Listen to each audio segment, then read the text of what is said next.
Das ist mit einem der wichtigsten Infrastrukturprojekte hier in unserer Stadt, Liesdorfer Berg. Der Minister hat eben gesagt, Bergbau soll auslaufen.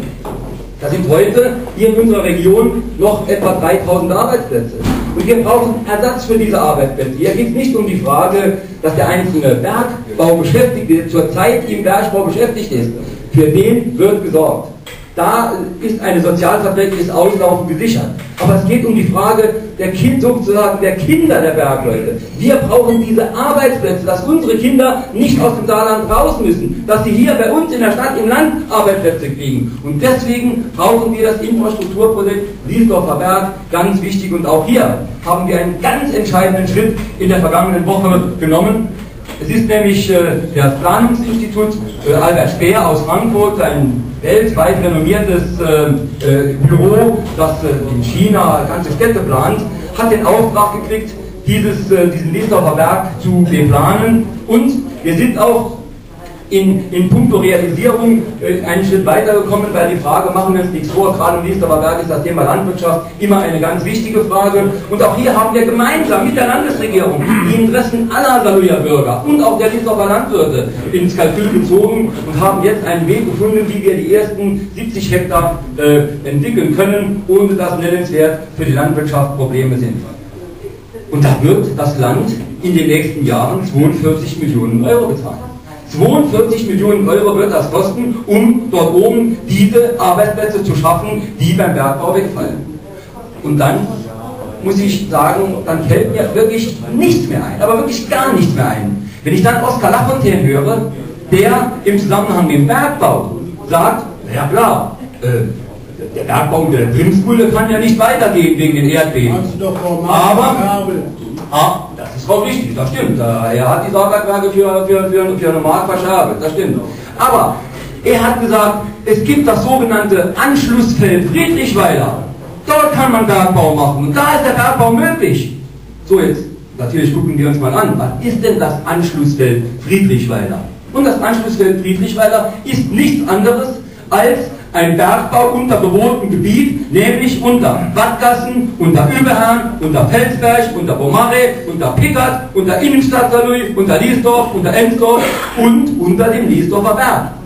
Das heißt, meine Damen und Herren, es werden für 42 Millionen Euro ein Industriegebiet geschaffen und gleichzeitig kommt dann der Oskar Lafontaine und sagt, und da machen wir da unten drunter Bergbau, dass das schön rappelt. Was glauben Sie denn, wenn ich hier ansehe?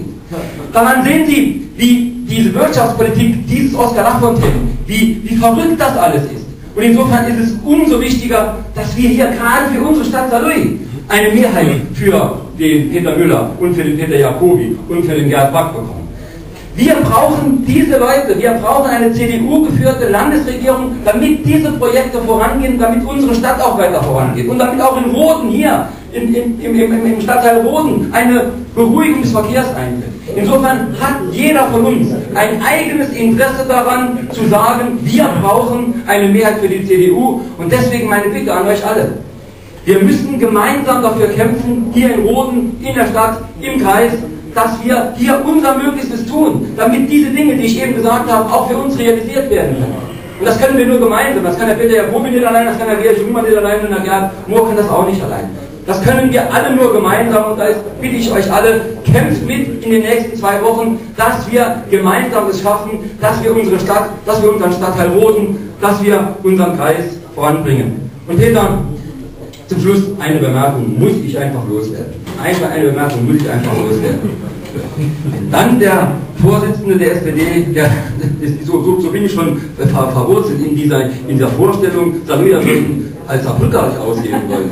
Das ist schon mit SPD das verwechselt. Also wenn der Vorsitzende der CDU Saarbrücken glaubt, er müsste hier in Roden, in Saarlouis sagen, dass wir irgendwo in dieser Welt, ganz egal wo in der Welt, sagen, wir seien Saarbrücker. Also, das ist eine Vorstellung, die mir, sagen wir mal, weiter weg ist als alles andere, weil das würde bedeuten, es könnte ja jemand sein, der den ersten FC Saarbrücken kennt. Das wäre natürlich, stell dir mal vor, du würdest mit dem ersten FC Saarbrücken verfolgen. Wir, Saarlouier, wir sind Sportstadt und mit großer Unterstützung der Landesregierung haben wir einen ganz tollen Basketballverein, der deutscher Meister wurde. Wir haben einen ganz tollen Tischtennisverein, der Vierte der deutschen Meisterschaft wurde. Wir haben einen wunderbaren Handballverein hier, DJK Roden und der ST Saarbrücken, die sich zusammengefasst haben als HGS, die in der 2. Bundesliga Handball spielen. Und auch hier ein ganz herzliches Dankeschön an die Landesregierung. Ohne Unterstützung der Landesregierung wären diese sportlichen Erfolge nicht möglich. Vielen herzlichen Dank, aber dieser Dank kann einfach nicht so weit gehen, dass wir sagen würden, wir wären Saarbrücker. Also insofern noch einmal die Freude. Das war bestimmt gemeint.